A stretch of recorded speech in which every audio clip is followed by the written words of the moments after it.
Caitlin Clark, cursed by the spotlight. She's barely a full season into her WNBA career, and already Caitlin Clark might already be the most polarizing player the league has ever seen. Dubbed the savior of the WNBA before playing a single pro minute, she entered the league with the weight of TV ratings, ticket sales, and entire media ecosystems on her back.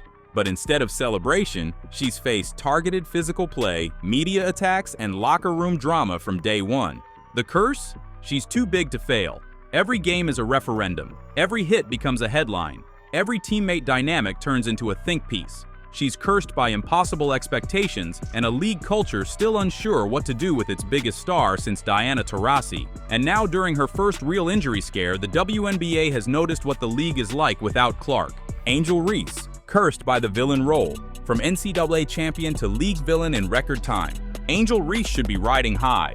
She brought swag, toughness, and ratings to LSU. But in the WNBA, she's been immediately cast as the antagonist, booed on the road, scrutinized for every hard foul, and dragged online for nearly every quote. The curse? She's trapped in a narrative she didn't fully write. The bad girl label stuck before she had a chance to define her pro self. Reese is physical, emotional, and unapologetic. And while that worked in college, in the pros, it's become her curse. She's not playing basketball anymore. She's performing in a role the media already cast.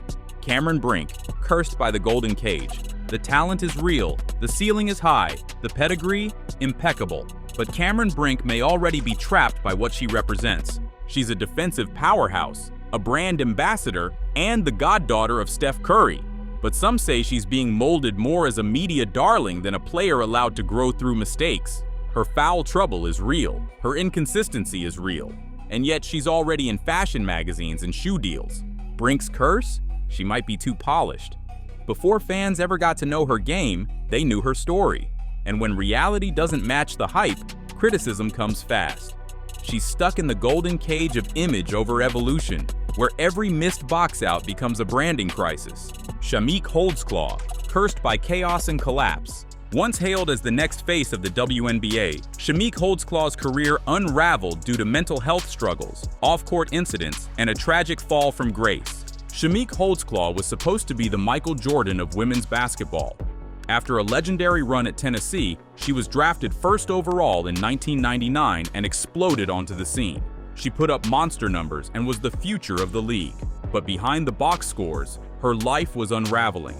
Mental health battles kept her from fulfilling her potential.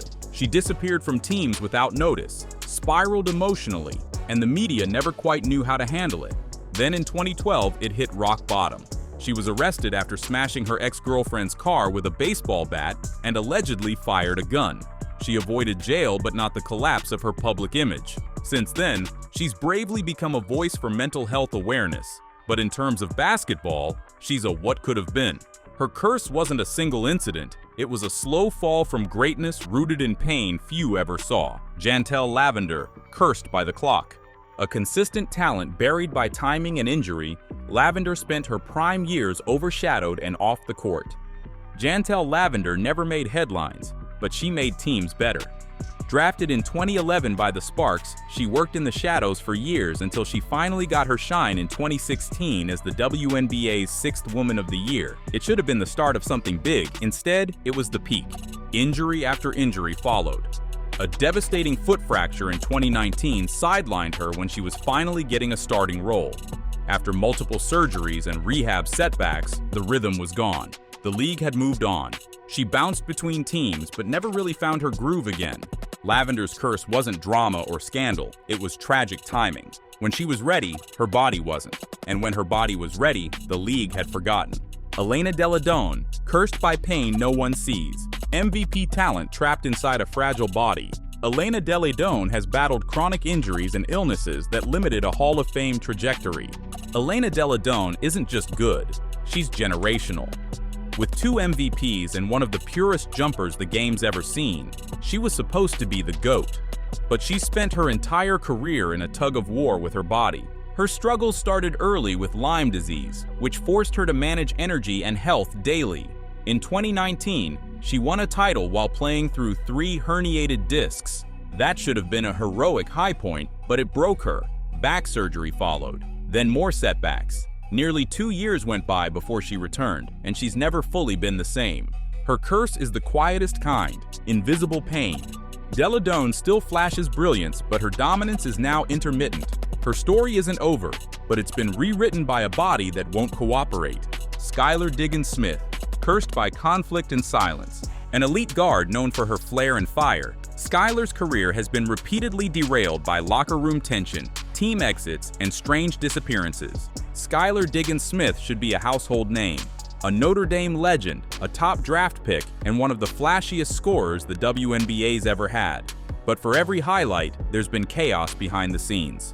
In Dallas, she left the team citing poor medical treatment. In Phoenix, she clashed with coaches and teammates and accused the franchise of disrespect during her pregnancy.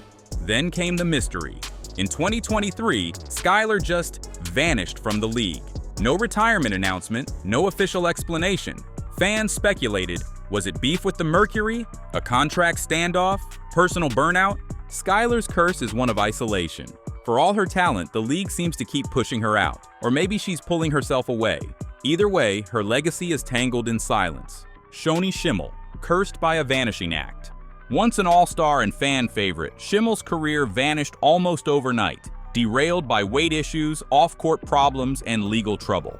Shoni Schimmel was electric, a Native American icon who lit up the 2014 All-Star Game with 29 points and no fear. She was flashy, fearless, and beloved. But then, she disappeared. Conditioning problems surfaced. She was traded, then waived, then mysteriously left the league. Rumors flew: mental health, family issues, conflict with coaches. But nothing concrete stuck. Then, in 2021, she was arrested for felony assault in Oregon. The media barely covered it. The league didn't comment. Now, she's one of the WNBA's biggest what happened stories. Schimmel's curse was a cocktail of fame, burnout, and silence. No farewell tour, no comeback attempt, just a player who burned bright and vanished. Tiffany Jackson, cursed by timing and tragedy.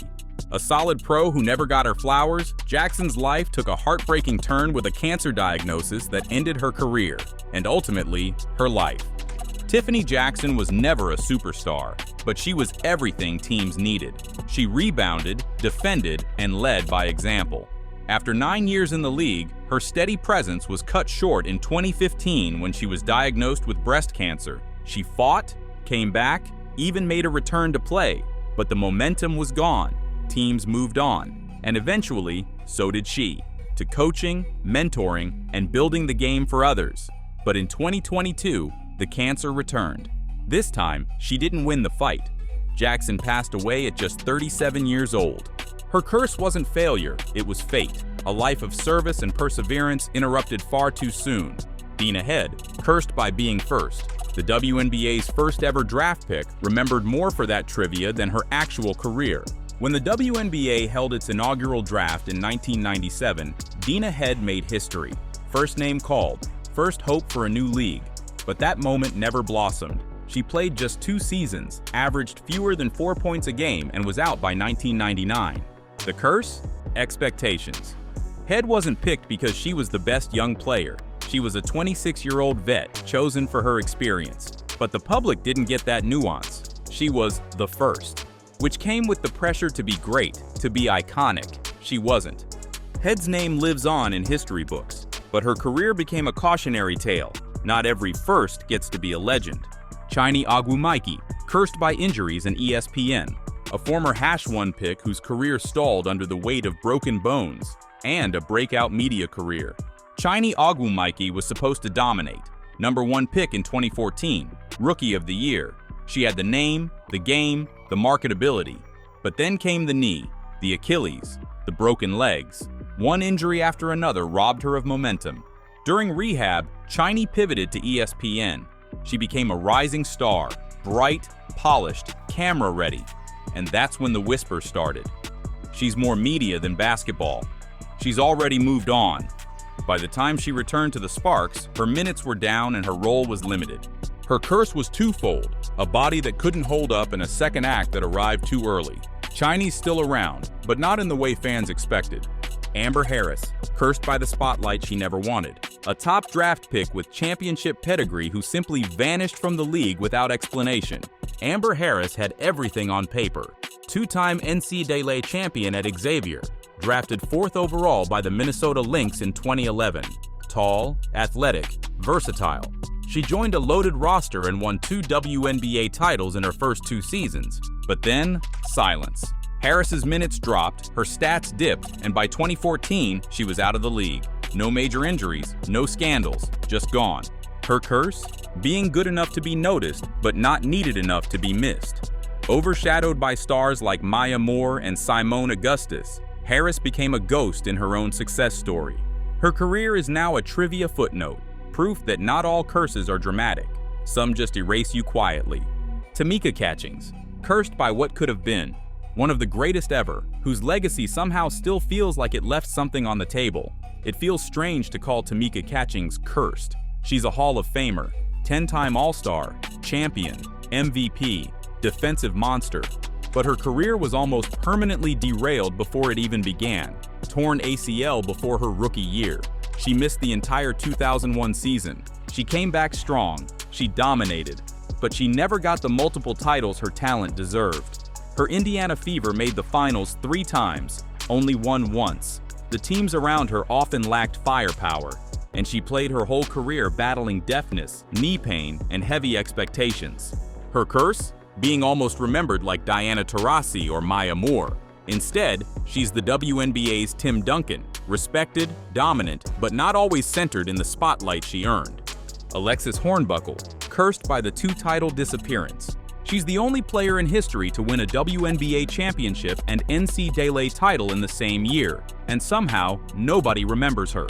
In 2008, Alexis Hornbuckle won a national title with Tennessee and a WNBA championship with the Detroit Shock. That's unprecedented, a dream start, but it all went downhill from there. She bounced from team to team, never averaging more than 5 points a game after her rookie year. Injuries didn't help, but neither did inconsistency. She faded from the league by 2013. Hornbuckle's curse? Starting at the top. Her peak came before her pro career even began, and the spotlight never returned. She went from rare air to total obscurity in 5 years. Dara Hamby, cursed by betrayal and biology, a 2-time 6th Player of the Year who got punished for becoming a mother. Dara Hamby was the heart of the Las Vegas Aces bench mob, an energy player who defended, rebounded, and ran the floor like a starter. She helped build the Aces into a powerhouse, even playing through injuries in crunch time. But then she got pregnant, and instead of support, the Aces traded her. Hamby later accused the team of bullying and discrimination during her pregnancy, claiming they questioned her commitment and pushed her out because she was starting a family. Her curse? She wasn't injured or declining. She was just human. A loyal contributor, discarded for daring to choose both basketball and motherhood. She wasn't cursed by stats or scandal. She was cursed by a system that still struggles to respect women as full people. Jane Appel, cursed by expectations and pain. A college superstar whose pro career never got the chance to breathe. Jane Appel was a monster at Stanford. Final 4 appearances, double-doubles like clockwork. She was taken 5th overall in the 2010 WNBA draft and expected to anchor the San Antonio Stars front court for years. But Appel entered the league already carrying a fractured foot. She never truly recovered. Her numbers never matched her college dominance. She became a backup, then a reserve, then retired early. The curse here is classic. Expectation meets injury. Appel had the IQ, the size, the skill. But sometimes even the right pieces can't fit when pain never leaves the picture.